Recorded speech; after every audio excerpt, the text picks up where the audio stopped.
Hello tout le monde, on se retrouve pour une nouvelle vidéo où je vais faire un point sur les produits que j'ai terminés récemment ces dernières semaines / derniers mois, principalement des produits de soins capillaires et soins de la peau. J'ai qu'un produit maquillage. Donc on commence avec deux produits Soap & Glory. Pour une fois, ce sont des produits pour le visage que j'avais déjà présenté dans plusieurs vidéos parce que ce sont des produits que j'ai utilisés pendant très longtemps, surtout le gel nettoyant. Il en reste un tout petit fond, mais vraiment il est rikiki quoi, mais je le présente quand même dans la vidéo. C'est le Face Soap & Clarity à la vitamine C. Donc il se présente comme ceci. En fait c'est un gel nettoyant vert avec des petits grains micro-exfoliants roses à l'intérieur, donc qui vont, en plus de nettoyer votre peau, ils vont avoir une action exfoliante mais suffisamment douce pour pouvoir l'utiliser tous les jours, même sur les peaux les plus sensibles. Moi j'ai la peau très sensible, enfin sensible on va dire, et je l'utilisais tous les jours pendant je sais pas combien de temps, mais pendant des mois et des mois. Il m'a duré une éternité. Je crois que je le terminerai jamais parce qu'il en faut très peu. Étant donné que c'est un nettoyant qui mousse très bien, c'est le top en fait de l'utiliser avec une brosse nettoyante. Donc moi j'utilise avec la Clarisonic, donc il en faut pas beaucoup, ça mousse vite et voilà, c'est un super nettoyant. J'ai adoré, il nettoie bien la peau, il a une bonne odeur, il est pas cher, il y en a vraiment beaucoup à l'intérieur, enfin le top. Et il y a également donc l'eau démaquillante. C'est une odeur de concombre, j'ai l'impression, ouais c'est ça. Jus de concombre et extrait de fruits, mais ça sent vraiment le concombre, c'est assez particulier. Le maquillage que je rachèterai parce que j'en ai utilisé des plus efficaces, je préfère largement le nettoyant qui fonctionne vraiment bien. Celui-ci laisse quand même malgré tout des résidus de maquillage, bien plus qu'avec une autre eau démaquillante classique. Là je vous avoue que c'est pas le produit que j'ai préféré. Dans la même gamme il y a également cette eau micellaire démaquillante peau nue divine des laboratoires Sanoflore qui se présente comme ça. Et là par contre c'est pareil, et j'ai pas trop aimé, donc moi j'utilisais surtout, bon à la fois pour démaquiller, ça marchait assez bien, mais pareil ça laissait quelques résidus quand même. Je la compare assez à la Soap & Glory. Par contre que j'ai pas du tout aimé, c'est l'odeur. Je sais pas, ouais, ça sent toujours, j'aime pas du tout l'odeur. C'est à base de bleuet. Donc voilà, Sanoflore c'est vrai que ce sont des produits très naturels, donc forcément il y a une odeur assez green si on peut dire. Voilà, qu'il faut aimer. Il y en a qui vont adorer, d'autres pas. Bon, moi je fais partie de cette deuxième catégorie qui n'aime pas franchement cette odeur. J'ai adoré d'autres produits Sanoflore, mais là pour le coup cette eau démaquillante est un peu moins ma préférée. Elle marche bien, mais là c'est vraiment pour le coup l'odeur qui m'a un peu rebutée. J'ai terminé également un shampoing de Garnier, donc c'est le Ultra Doux, la gamme délicatesse d'avoine, et j'ai été assez bluffée. J'ai reçu également le masque, donc le masque je l'ai toujours et j'ai pas terminé encore. Mais le shampoing est très sympa. Moi c'est vrai qu'en général je suis assez compliquée avec mes produits capillaires. J'aime pas quand ça donne du volume, étant donné que j'en ai suffisamment à la base. Et là en fait ça a laissé les cheveux très doux, très souples, presque aériens, sans avoir un amas de volume que je saurais pas vraiment décrire. Mais c'est une odeur de propre mais très douce, voilà, similaire aux produits Garnier si vous les connaissez un petit peu. Autre produit pour les cheveux, mais cette fois-ci un shampoing sec de chez Batiste. Donc moi je suis une grande amatrice des produits Batiste, du shampoing sec blush, donc le rose classique qu'on voit partout, que j'utilise depuis des années. Et dans une box j'avais reçu donc le wide avec le motif léopard que je connaissais pas du tout. Et celui-ci j'ai pas du tout aimé. Donc déjà l'odeur, encore une fois, là ça varie d'une personne à l'autre parce que les goûts et les couleurs, bah, forcément c'est compliqué. Pour moi ça sent un petit peu le patchouli.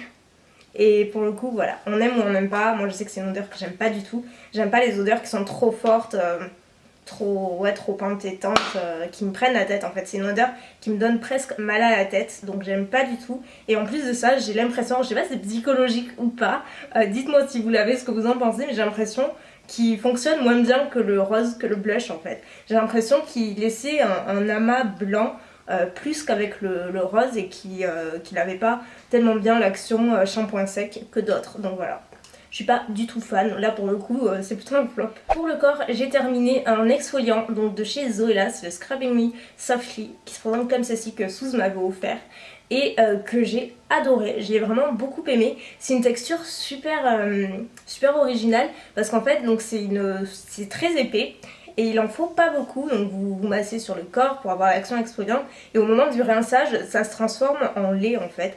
Ça sent super bon. Je sais pas froissé. Ça sent un petit peu les produits de bébé, je sais pas si vous voyez. C'est une odeur de propre qui est hyper agréable. Ça sent le produit de bébé en fait, tout simplement. Ça sent le bébé et j'adore cette odeur. C'est vraiment un très bon produit. Si vous allez à Londres, je vous conseille de l'essayer. Pour le visage, j'ai terminé donc le Glam Glow pour la troisième fois. C'est mon troisième pot que j'ai terminé. Donc voilà, honnêtement, je l'aime d'amour ce masque-là. C'est un masque que je continuerai à racheter, sans doute pendant encore très longtemps. Le blanc, c'est vraiment mon préféré, c'est le purifiant.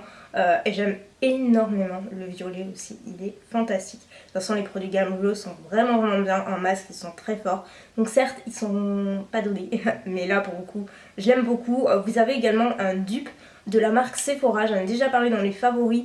Il fonctionne très bien et il fonctionne, en fait il ressemble énormément à celui-ci. Ensuite côté crème hydratante, j'ai terminé la Take a Deep Breath de Philosophy qui est un petit pot comme ça. Et en fait c'est une crème hydratante que j'ai rachetée pour la deuxième fois, qui est formidable pour les peaux mixtes à grasse parce que c'est une formule gel, donc qui pénètre instantanément dans la peau sans laisser de film gras, qui bien sûr hydrate la peau en profondeur et qui est en plus très rafraîchissante parce qu'on a cet effet gel, donc qui est top pour la saison actuelle. Et voilà, c'est un produit que j'adore, une valeur sûre. Il y a aussi le sérum Clear Corrective Dark Spot Solution, il est super bon ce nom là, n'importe quoi, de chez Kiehl's. Pareil, je vous en ai parlé dans mes favoris, dans plusieurs vidéos. C'est un produit que j'aime beaucoup, la preuve. Donc je l'ai terminé et j'en ai un nouveau à nouveau. Non mais là, ça va plus. Ça fait longtemps que j'ai pas filmé de vidéo, je ne sais plus parler, ça ne va plus. Donc je disais que je l'avais racheté et que je l'ai actuellement sur le lavabo. J'avais pris sur fil unique parce qu'il y a toujours quelques petits codes promo des fois. Et ça peut valoir le coup. Donc c'est un sérum qui agit principalement sur l'éclat du teint. Si vous avez des taches dues aux cicatrices d'acné, des taches de pigmentation, etc. Ça va vraiment aider à les faire disparaître, à uniformiser votre teint tout simplement. Et surtout il fonctionne très bien. Sinon j'aurais pas racheté une seconde fois. Moi j'utilise absolument tous les soirs avant ma crème hydratante. Parfois le matin aussi. J'essaie de me l'économiser, je vous avoue, parce que ça part assez vite et c'est pas donné. Mais bon, il fonctionne vraiment bien. Un autre produit un petit peu plus original que j'ai terminé, c'est le Lip-Osil Expert de chez Talika. Et en fait c'est un gel pour la pousse des cils et des sourcils, je crois. Oui, de toute façon moi je me dis que si ça marche pour les cils, ça marche forcément pour les sourcils. Donc en fait ça se présente comme ça, vous avez une partie goupillon et un embout. Donc l'embout que vous appliquez en premier temps sur les cils et après vous coiffez entre guillemets avec la partie goupillon. Donc moi j'ai appliqué tous les soirs pendant quasiment 2 mois comme je vous l'ai dit, et honnêtement j'ai pas vu beaucoup d'effets, beaucoup de changements. C'est censé agir sur la courbure des cils, la pigmentation et surtout donc la pousse. Donc honnêtement ils sont ni beaucoup plus noirs, ni beaucoup plus courbés, ni beaucoup plus longs qu'avant. J'ai pas l'impression que ça ait fait grand chose. Donc pour le coup c'est pas un super top. Et enfin le dernier produit donc de la vidéo, c'est un fond de teint. Malheureusement, je dis malheureusement parce que celui-ci je l'ai utilisé jusqu'à la dernière goutte, il n'y en a plus une seule à l'intérieur. C'est le Magic Foundation de Charlotte Tilbury. Pareil, si vous suivez mes vidéos, c'est pas vraiment une nouveauté. J'avais acheté à Londres la dernière fois que j'y étais allée et c'était un gros coup de cœur. J'ai la teinte numéro 6, donc c'est un médium. Et je sais même pas quoi vous dire, tellement j'aime ce fond de teint. Je vais le racheter, c'est certain. Tellement bien son nom, Magic Foundation, c'est exactement ça. Il a vraiment cet aspect naturel, mais en même temps qui unifie tout à fait le teint de suite, immédiatement, sans cet effet cakey. Il a un rendu très naturel. La couleur est parfaite, pour moi c'est un numéro 6. Surtout il tient toute la journée, pour ma peau mixte à grasse c'est parfait. Et en même temps il n'a pas cet effet totalement mat, il est un petit peu lumineux à sa façon. Il est juste fantastique. Moi vraiment ça fait longtemps que j'avais pas eu un aussi gros coup de cœur pour un fond de teint. J'en ai des coups de cœur, mais il y a différents niveaux de coups de cœur, vous voyez, et celui-ci c'est genre la plus haute marche. Bref, j'arrête de blablater, j'ai l'impression que je parle une autre langue. Alors j'espère que vous aurez compris cette vidéo. Je suis partie un petit peu en cacahuète. Je vous dis, ça fait un moment que j'ai pas filmé. Mais bon, il faut s'y remettre, n'est-ce pas? En tout cas, j'espère que la vidéo vous aura plu. Si vous avez des avis différents sur les produits que j'ai mentionnés, n'hésitez pas à le dire en commentaire, qu'on puisse échanger un petit peu, etc. Et puis moi, je vous retrouve de toute façon dans quelques jours pour une nouvelle vidéo, comme d'habitude. Bye!